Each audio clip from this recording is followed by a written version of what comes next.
దేవునికి మహిమ కలుగును గాక.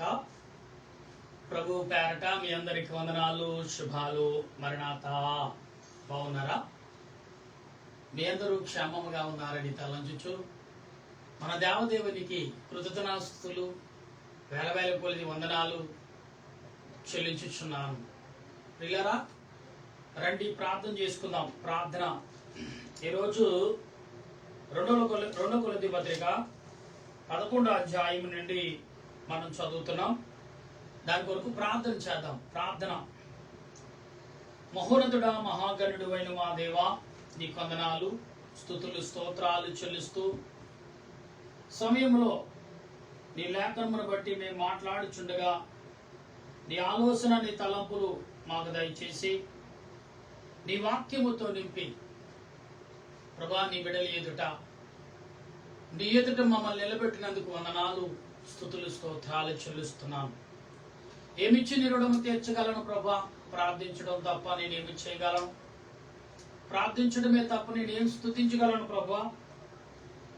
అయినప్పటికీ కూడా నీ ఆలోచన, నీ క్రియలు నాకు అందించి మమ్మల్ని సిద్ధపరుస్తున్న మా ప్రభా, నీకు స్తోత్రాలు. ఈ సమయంలో దేవా, నీ ఎదుటకు మేము చేరి నిన్ను కనపరుస్తుండగా మా పితరులు, మా గురువులు, మీరును, పరిశుద్ధులు, శరేబులు, కరేబులు 24 పెద్దల ఆదరణ మాకిచ్చారని, మమ్మల్ని మాకు తోడుగా ఉన్నారని నిన్ను స్తుతిస్తూ నిన్ను కొనియాడుచు దీనదాసుడి నన్ను నీ సిలువ చాటును మరుగుపరిచి నీ ఆత్మతో నింపి నీ ఆలోచనతో నన్ను బలపరచమని క్రీస్తు ప్రభువు నామమున అడిగి ప్రార్థన చేయుచున్నాను పరమ తండ్రి, ఆమేన్. మన తండ్రి అయిన దేవుని సన్నిధి సదా మనకు తోడుగా ఉండి ముందుకు నడిపించును గాక, ఆమేన్. నా ప్రియ దేవుని బిడ్డలారా, స్నేహితులారా, మరొకసారి శుభములు తెలియపరుస్తున్నారు. బాగున్నారా? అందరూ క్షేమముగా ఉన్నారని తలంచుచు మన దేవదేవునికి ఎంతగానో కృతజ్ఞతాస్తుతులు చెల్లిస్తున్నాను మరొకసారి.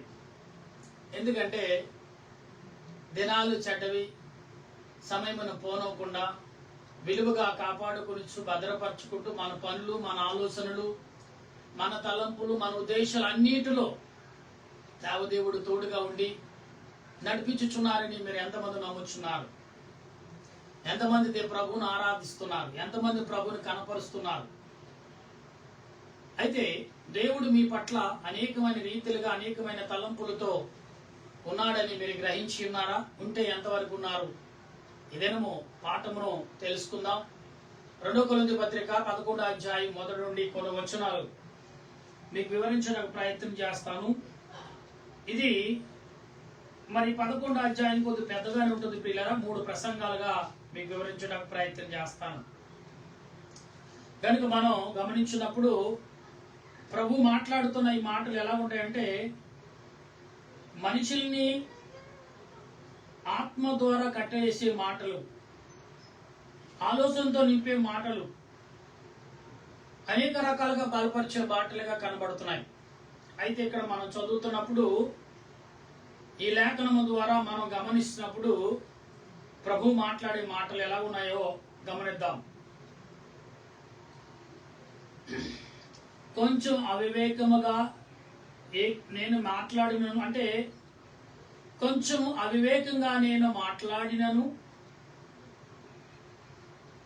ఇక్కడ మరలా చదువుతున్నాను, గమనించండి పిల్లరా. పదాలు చాలా కరెక్ట్గా 11వ అధ్యాయం కరెక్ట్గా చదవాలి.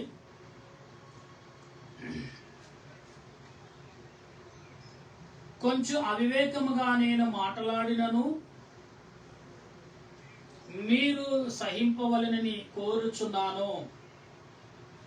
నన్ను గూర్చి నేను ఎలాగైతే సహించునో దేవాసక్తితో మీ ఎడల ఆసక్తి కలిగి ఉన్నాను. ఎందుకనగా పవిత్రురాలైన కన్యకగాను ఒకరే పురుషుడు, అనగా క్రీస్తుకు సమర్పింపవలనని మిమ్మల్ని ప్రదానము చేసింది. గాని ప్రియులారా, ఇక్కడ ఈరోజు అంశం చాలా ఆశ్చర్యంగా ఉంది. పెళ్లి కుమార్తె అలంకరణ ఎలాగుంటుందంటే, పెళ్లి కుమార్తె అలంకరణ అంటే ఊహించనిది. పెళ్ళని ఇప్పుడు కాలంలో అంటే పెళ్ళి అంటే ఏదో తూతు మంత్రంగా జరుగుతుంది, కానీ పూర్వకాలంలో పెళ్ళి అంటే మహా పండుగ. ఒక గ్రామంలో గాని విరుగుడుకును అమ్మాయికి అబ్బాయికి పెళ్ళి అంటే మరొక సందడ. ఇన్నాళ్ళు ఒంటరిగా జీవించాను, ఇప్పుడు నాకు తోడు నేనంటే కొన్ని విషయాలు చెప్పుకునే అవసరం ఉంది, అవకాశం ఉంటుంది. తల్లిదండ్రులు చెప్తే చిరాకు పడతారు, లేదా కొడతారు, తిడతారనే భయం ఇప్పుడు లేదు. నేను నా భార్యతోనూ లేదా నేను నా భర్తతో చెప్పుకోవచ్చు అనే విషయమును ఇక్కడ కనబడుతున్న విషయాలు. అప్పుడు కాలంలో అంతా మరి స్త్రీలు గాని పురుషులు గాని ఎంతో సంతోషంతో భార్యతో సంతోషంగా ఉండొచ్చు, ఆనందంగా జీవించవచ్చు, ఆనందంగా గడపచ్చు అనే ఆలోచనతో వారు పెళ్ళి అంటేనే మహా పండుగగా చెప్పుకునేవారు. ఇప్పుడు పెళ్ళి అంటే మనం ఊహించలెక్కలేదు. పెళ్లి చేసిన 3వ రోజునే భర్తను చంపేయడం, 3వ రోజునే భర్తకు విషమిచ్చడం, చాలా విషయాలు మనం చూస్తున్నాం. సాతానుగడు పెళ్లిని కూడా విషంగా మార్చేశాడు. ఆ విషయం మీకు తెలుసో లేదో. అయితే ఇక్కడ పెళ్లి కుమార్తెని ఏ రకంగా సిద్ధపరచాలో పౌలు గారు మనకి ఈ రోజు వివరిస్తున్నారు. ఆయన ఎలాగూ పెళ్లి కుమార్తెగా సిద్ధపడ్డాడంటే, మొదట దేవుని ఎదుర్కొన్నాడు, తర్వాత అలంకరించబడ్డాడు, అప్పుడు ఆయన విలువను ధరించుకున్నాడు, అప్పుడు పెళ్లి కుమార్తెగా దేవుని ఎదుర్కొన్నాడు. పెళ్లి కుమార్తె గుంపులో ఎదుర్కొంటున్నాడు ఆయన. ఇప్పుడు యేసు ప్రభుకు పౌలు గారు ఎలాగున్నారంటే పెళ్లి కుమార్తె మధ్యవర్తిగా ఉన్నాడు, పెళ్లి కుమారుడికి మధ్యవర్తిగా ఉన్నాడు. ఆనాడు ఎలియాజరు అబ్రహాముకును రెబెకా తల్లిదండ్రులకు మధ్యవర్తిగా ఎలాగైతే ఉన్నాడో, అలాగే ఈనాడు క్రైస్తవులకును క్రీస్తు సువార్తకులకును అనేక సంఘాలకును పౌలు గారు మధ్యవర్తిగా ఉన్నాడు. అందుకే సిద్ధపడుట, అలంకరించబడుట, పెళ్లి కుమార్తె, ఈ 3 మాటలు గుర్తుపెట్టుకోండి. మొదటి సిద్ధపడుట, 2 అలంకరించబడ్డ, 3 పెళ్లి కుమార్తె. ఈ 3 మాటలు మనం జ్ఞాపకం చేసుకుంటూ ముందుకు వెళ్దాం. అయితే పౌలు గారు అంటాడు ఇక్కడ, సాతాను తన కుయుక్తి చేత అవ్వమ్మను మోసపరుచున్నట్లు మీ మనసులను చెరపబడి క్రీస్తు ఎడల కలత నుండి, అంటే క్రీస్తు యొక్క మహిమ ఘనత నుండి పవిత్రత నుండి ఎట్లయినను తొలగపోవునేమో అని భయపడుచున్నాడు. అంటే క్రీస్తు యొక్క మహిమను మనం ఎలా ధరించుకుంటామో, పెళ్లి కుమార్తె వలె మారిపోతామో అని సాతానికి భయం పుడుతుందంట. ఎందుకంటే ఇప్పుడు ఆల్రెడీ సాతానుగడి యొక్క బంధువులుగా మారిపోయాం మనం, సాతానుకు అనుకూలంగా ఉన్నాం మనం ఇప్పుడు. కానీ క్రీస్తు ఊరుకోడే, రూపాన్నిచ్చాడు, ఆత్మనిచ్చాడు, జ్ఞానం ఇచ్చాడు, వినయం ఇచ్చాడు, విధేయతనిచ్చాడు, అనేక రకాలుగా ఆదరణ ఇచ్చాడు. ఇవన్నీ పొందుకుంటున్నాం, ఇవన్నీ పొందుతున్నాం. రేపొద్దున గవర్నమెంట్ వారు ఇప్పుడు చాలా ఇస్తానని చెప్తున్నారు, ఖచ్చితంగా అన్ని ఇచ్చేసారనుకోండి, రేపొద్దున గవర్నమెంట్ వారు ఎందుకు మీకు అన్ని ఇచ్చినా కూడా మమ్మల్ని ఎందుకు గెలిపించలేదని అడుగుతారు. ఎందుకంటే మిమ్మల్ని కూర్చోబెట్టి మీకు గవర్నమెంట్ ద్వారా అనేకులు ధనవంతుల దగ్గర వసూలు చేసి మీకు పంచిపెట్టామే, మీరు మమ్మల్ని ఎందుకు విలువ ఇవ్వట్లేదు, మాకు ఎందుకు మమ్మల్ని గౌరవించట్లేదు అని అడగడానికి అవకాశం ఉన్నది.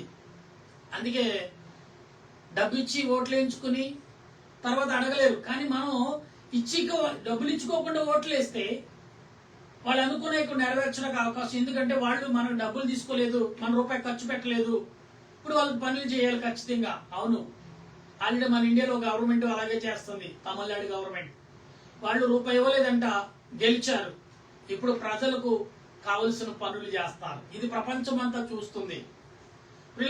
అమెరికా దేశం, చైనా దేశం, పెద్ద దేశాలైన ఇండియా దేశం కూడా డబ్బులు ఇవ్వటం మొదలు పెట్టాయి, లేదా ఆశ చూపించడం మొదలు పెట్టాయి. చూపించారు, మంచిదే. అది ఇప్పుడు ఓటు కొరకు మనం ఆశ చూపించడం కాదు. ఇక్కడ అలంకరణ ఎలాగుందో, సాతానుగాడు అలంకరిస్తున్నాడు. ఎలాగంటే ఆశ చూపి.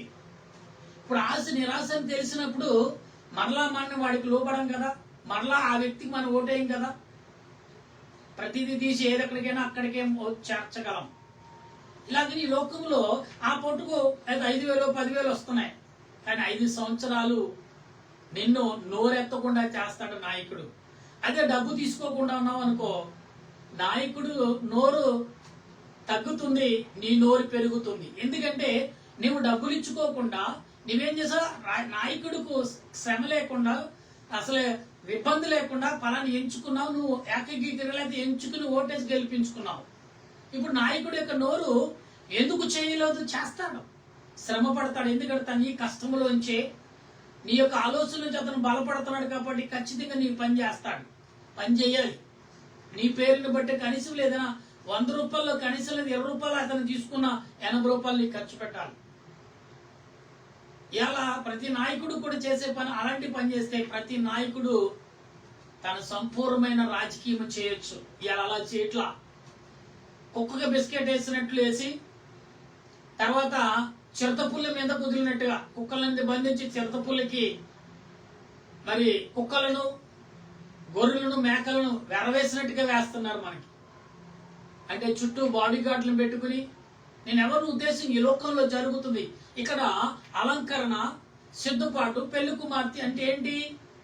ఒక దేవుడు నీకు అనేకమైన విషయాలు ఇచ్చాడు. ఒకటి ఆత్మనిచ్చాడు, 2 కలయికనిచ్చాడు, 3వది ప్రాణం అంటే రూపాన్ని ఇచ్చాడు, 4వది జ్ఞానం ఇచ్చాడు, 5వది వివేకం ఇచ్చాడు, 6వది శక్తిని ఇచ్చాడు, 7వది మాట్లాడే భాగ్యం ఇచ్చాడు. ఇంత భాగ్యం ఇచ్చిన ఆయన రేపొద్దు నేను అడగొచ్చు, ఎందుకు కుమారుడు నా అర్థపురాలు నీకేమన్నా ఏం చేశాను అడిగితే నువ్వు నాకేం చేస్తావు అని అడగొచ్చు. కానీ మరి ఈ రూపం ఎంత ఎవరిది? నీ ఆలోచన ఎవరిది? నీ ఈ ఆస్తి అంతస్తి ఎక్కడి నుంచి వచ్చింది? నువ్వు ఎలా సృష్టించుకున్నావు? నేను నా తెలివితేటలు ఎక్కడి నుంచి వచ్చినాయి అని అడిగితే సమాధానం ఉందా? ఒక వ్యక్తి అన్నాడంటే దేవదాసేగర్ దగ్గరకు వచ్చి, అయ్యా నా తల్లిదండ్రుల యొక్క తెలివితేట, నా తల్లిదండ్రులు ఇచ్చిన జన్మము చేత నేను కోట్లు గడించాను. ఇప్పుడు నేను ఏం చేయాలంటే, అయ్యగారు అన్నారంట, ఒక ధనవంతుడు వస్తే దేవదాసేగర్, అబ్బాయి నీ ధనమంతా ఎవరికైనా దానం చేసే, అప్పుడు ఆలోచించి అన్నారంట. పరిచయం చేయమని చెప్పాలండి, నీ ధనమంతా దానం చేయి, చాలా డబ్బు ఉందిగా దానం చేసేయి, ఒంటరిగా మిగులు, అప్పుడు ఆలోచించి అబ్బాయి ఏం చేయాలో అప్పుడు రా నా దగ్గరికి అన్నారంట. యేసుప్రభు ఏమన్నారు? ఒక ధనవంతుడు వెళ్ళి యవనస్తుడు వెళ్ళి అడిగినప్పుడు, నీకు ధనం నేనన్నీ చేస్తాను, ఇక్కడ ఏమి చేయట్లేదు, ధనం ఉన్న దగ్గర ఉంది, ఏం చేయనయ్యా అని అడిగాడంట. ఏమి చేయొద్దు, దేవాలయాలు కట్టించి ఏమి చేయదు, ఒక అనాథాశ్రయానికి రాసే, అయితే ఏమన్నా నువ్వు లేదని బయటకు వచ్చాయి, సింగిల్ గా నాకేమి లేదు అని రోడ్డు మీద నిలబడు, అప్పుడు నేను నడక అప్పుడు ప్రారంభించు అన్నారంట. ఏంటి ఇలా మాట్లాడుతున్నారు అనుకున్నాడంట. సరే చెప్తానని వెళ్ళిపోయాడంట. వెళ్ళిపోయి కనిపెడతాడంట. రోజు రోజుకి తన ధనం కరిగిపోవటం మొదలు పెట్టింది. ఎందుకంటే దేవుడు ఏర్పరచుకున్నాడు కాబట్టి, దేవుడు సిద్ధపరిచాడు కాబట్టి, దేవుడు అలంకరించాలనుకున్నాడు కాబట్టి ఏం చేశాడు? భక్తుడు దగ్గరికి భక్తుడు చెప్పాడు, అతను మనసు ఒప్పట్లేదు. అయితే రోజున తన కంపెనీలో ఏం జరిగింది తెలుసా? ఫైరింగ్ అయింది. తనలో ఉన్న ఆస్తులు సగం అంతా అంటుకుపోయింది, ఫ్యాక్టరీలు కాలిపోతున్నాయి. ఫైర్ యాక్సిడెంట్ అంటే కరెంటు షార్ట్ సర్క్యూట్ వచ్చింది. ఇన్సూరెన్స్లు అప్పట్లో ఇన్సూరెన్స్లు ఉండేగా తక్కువ.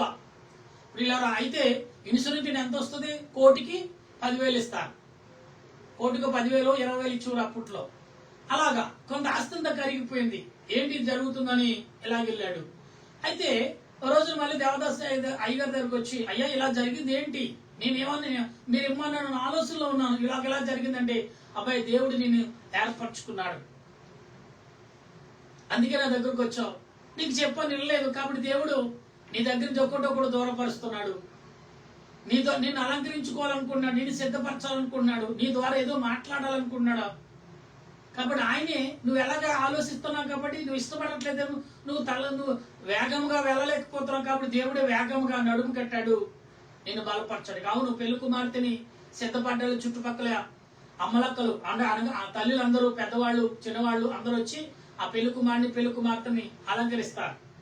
ఆ పెళ్లిలో అన్ని విషయాలు పాలు పంచుకుంటారు చుట్టుపక్కల వాళ్ళందరూ. పూర్వం అమ్మలక్కలు అనేవారు కాబట్టి ఆ మాట వచ్చింది, పొరపాటు క్షమించండి. పిల్లల ఎందుకు ఈ మాటలు చెప్తున్నాంటే, అలంకరణ అనేది చాలా ప్రాముఖ్యం. మనిషికి సిద్ధపాటు చాలా ప్రాముఖ్యం.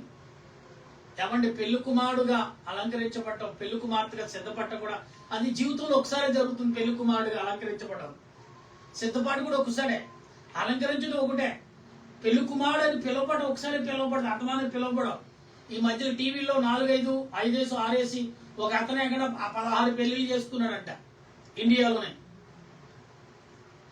పిల్లరా ఇండియాలో 16 మందికి విడాకులు ఇవ్వకుండా ఒకరి తర్వాత ఒకరు చేసుకున్నాడు. ఎంత గొప్పడో చూడండి. అంటే ఇక్కడ ఆనాడు సొలొమోను 1000 మంది పైగానే పెళ్లి చేసుకున్నాడు. జ్ఞానాన్ని సొలొమోను. దావీదు కూడా అంతే. ఇలా చేసుకున్నారు కదా, మనం చేసుకుంటేమో అనుకున్నాడేమో తెలియదు. కానీ విషయాలు ఎందుకు చెప్తారంటే ప్రజలు ఏ రకంగా ఉంటున్నారు. అలంకరణ అనేది ఆత్మ ద్వారా కలగాలి, శరీర సంబంధంగా కాదు. ఇక్కడ పౌలు గారు అదే అంటున్నాడు. ఏమని అంటే, యాలయనగా వచ్చిన వాడెవడైనను మేము ప్రకటింపబడి మరొక యేసుని ప్రకటింపవలనని చెరపబడి క్రీస్తు యొక్క సర్వత్వము నుండి పవిత్రత నుండి ఎట్లయినను తొలగిపోవనేమో అని భయపడుచున్నారు. ఎలాగనగా వచ్చిన వాడెవడైనను మేము ప్రకటింపన మరొకటి యేసును ప్రకటింపవలనని. అంటే ఇక్కడ చాలా విచిత్రం ఉంది, మాట చదవండి. లేక మీరు పొందని మరొక ఆత్మను మీరు పొందుదురని, మీరు అంగీకరింపని మరొక సువార్త మీరు అంగీకరించనను. ఇక్కడ ఏమన్నాడు చూడండి, ఆత్మ 2 రకాలుగా సాతాను క్రియేట్ చేస్తాడు. ఒకటి దేవుని ఆత్మ నీలో ఉంది, అది కాదు, అది అబద్ధమైన ఆత్మను వాడే క్రియేట్ చేస్తున్నాడంట. ఈ లోకంలో అలాగ ఉన్నారు. ఇక్కడ 2 వ్యక్తులు తీసుకొచ్చాను ప్రియుల. ఒకటి నాయకుడు అలంకరించుకుంటాడు, 2 పెళ్లి కుమార్తె అలంకరించుకుంటుంది.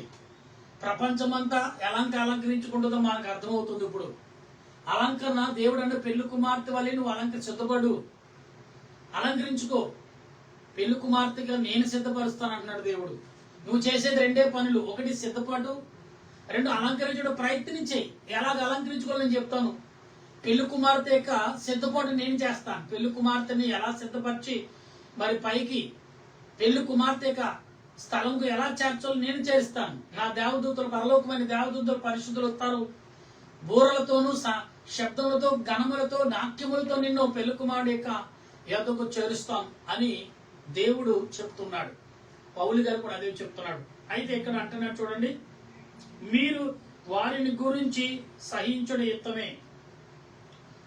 నేనైతే మిక్కిలి శ్రేష్ఠులైన ఈ అపోస్తుల కంటే యేసు మాత్రము తక్కువ వాడిని కానని తలంచుకొనుచున్నాను. మాటల యందు నేను నేర్పులేని వాడిని, జ్ఞానమందు నేర్పువాడిని కాను. అంటే నేర్పలేని వాడిని జ్ఞానమందును, మా లోకమందు నేర్పలేని వాడిని కానే కాదు. సంగతులను అందరి మధ్యను మీ నిమిత్తము ఆ జ్ఞానము నేను కనపరిచి ఉన్నాను. అంటే నేను అటువంటి జ్ఞానమును దేవుని దగ్గర సంపాదించుకున్నాను. దేవుడు నేను పెళ్లి కుమారుడిగాను పెళ్లి కుమార్తెగాను సిద్ధపడి చేసి మీ మధ్యకి పంపించాడు. నాయకుడు ఒక పెళ్లి కుమార్తె ఆనాడు పాతకాలంలో గ్రామాల్లో వీధులంటే తిప్పేవారు పెళ్లి కుమారుని పెళ్లి కుమారుని. అదో పండుగగా, కన్నుల పండుగగా ఉండేది ఆ గ్రామాల్లో. ఏమండి, క్రైస్తవ కుటుంబాల్లో మరొక చిన్న చిన్న కుటుంబాలు అయితే, పెద్దవారైతే గుళ్ళో గోపురాలకు వెళ్ళి వారు వివాహాలు చేసుకుని చిన్న చిన్న కుటుంబాలు ఉన్నాయి కదా, వారు పూర్వకాలం మా చిన్నతన కాలంలో రిక్షాల మీద కానీ బండెడ్ల మీద కానీ లేకపోతే భుజాల మీద ఎక్కించుకుని మోసేవారండి. అప్పుడు పూర్వకాలంలో ఊరూరు తిప్పేవారు. ప్రతి ఇంటి ముంగట ఒక మంచం వేసి ఎదురు బదురు కూర్చుని ఒక పాట పాడి నాట్యం చేసి చక్కటి తప్పట్లతో ఆనాటి కాలంలో, మా చిన్ననాటి కాలంలో చేసేవారు. మా కాలంలోకి వచ్చినప్పటికీ రిక్షాలో బళ్ళు వచ్చినాయి, బళ్ళు పోయి రిక్షాలు వచ్చినాయి. ఇప్పుడు కాలంలో కార్లు వచ్చినాయి. నా వివాహ కాలంలో కార్లు ఉన్నాయి, రిక్షాలు ఉన్నాయి, బళ్ళు ఉన్నాయి. అయితే మమ్మలను ఆ కాలంలో మరి 94వ సంవత్సరంలో మమ్మలను రిక్షాల మీద ఊరేగించారు, కారులో కూడా ఎక్కించారు. అంటే ఎందుకు చెప్తున్నానంటే, అలంకరణ అనేది మేమేదో గొప్పగా చెప్పట్లా. దేవుడు అలంకరణ ఎలా చేసుకోవాలో, ఎలాగ సిద్ధపడాలో, ఎలా పెళ్లి కుమార్తెకు నువ్వు కలిగి ఉండాలో ప్రభు చెప్తున్నాడు. పౌలు గారు చెప్తున్నాడు, నేను ఏమాత్రము మీ మధ్య తక్కువవాడిగా నేను లేను, దేవుడిచ్చిన అలంకరణ నాకు కలిగి ఉన్నాను అంటున్నాడు. అయితే ఇక్కడ ఏమంటున్నాడు, మిమ్మల్ని హెచ్చింపవలనని మీకు దేవుని సువార్తను ఉచితముగా ప్రకటించుచు నన్ను నేనే తగ్గించుకున్నందున పాపము చేసితినా? మీకు పరిచర్య చేయుటకై నేను ఇతర సంఘముల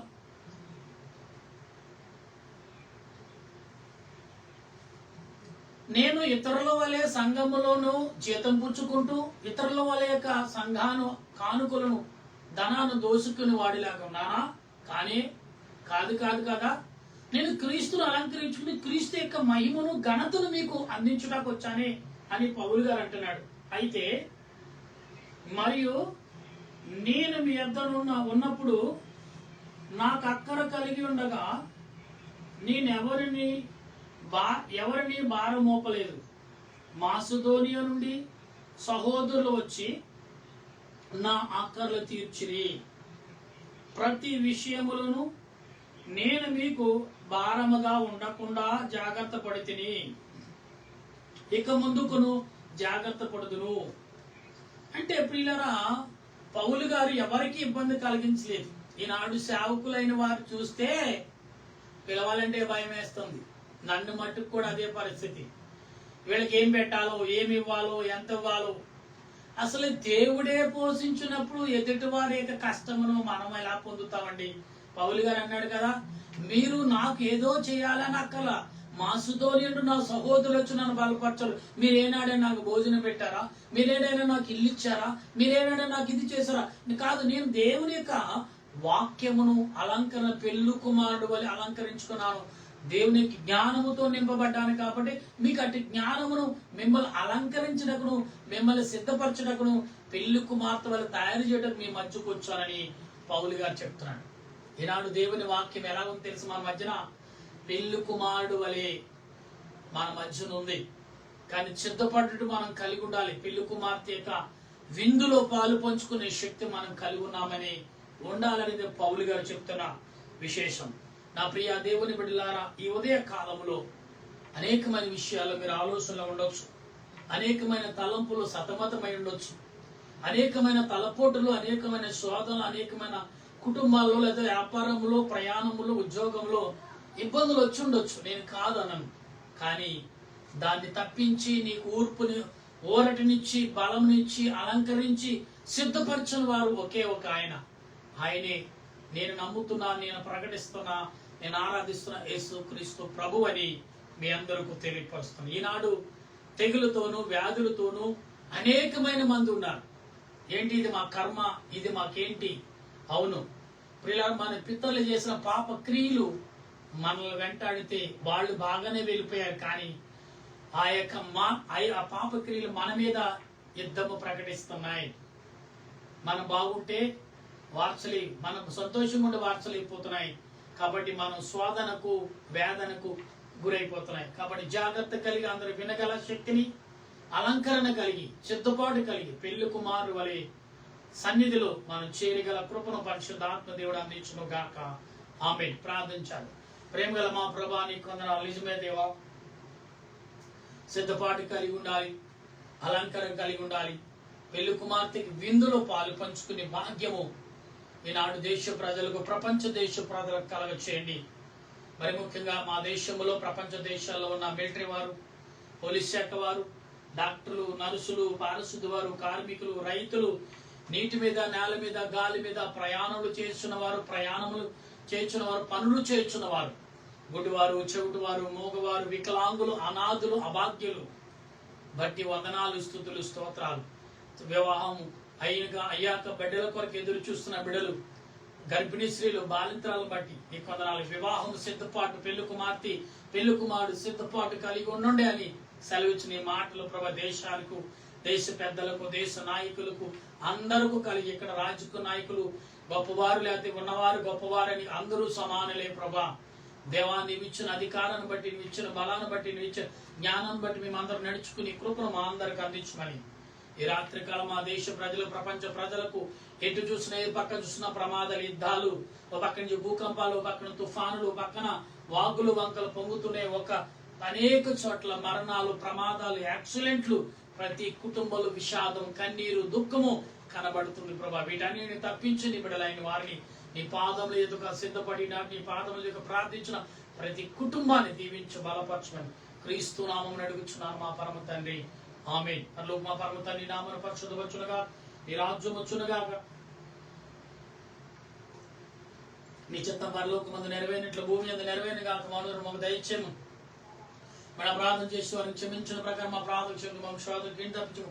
రాజ్యము శక్తి మహిమ నిరంతరము నా తండ్రి, ఆమేన్. యేసురత్నమే జయ, మా పాదుల ప్రవేశరత్నమే జయ, మా పాదుల ప్రవేశరత్న సంపూర్ణ విజయం, మా పాదకంతక నాశనం. హల్లెలూయా హల్లెలూయా హల్లెలూయా. స్తోత్రం స్తోత్రం స్తోత్రం. ఆమేన్ ఆమేన్. మన తండ్రిని దేవుని ప్రేమ, త్రియేక దేవుని కృప, పరిశుద్ధాత్మిక అనేక జీవితం ఎప్పుడెల్లప్పుడు సదా తోడుగోడైన రాకడకు సిద్ధపరచును గాక. ఆమేన్ ఆమేన్ ఆమేన్. మీ అందరికి వందనాలు. మరణాతా.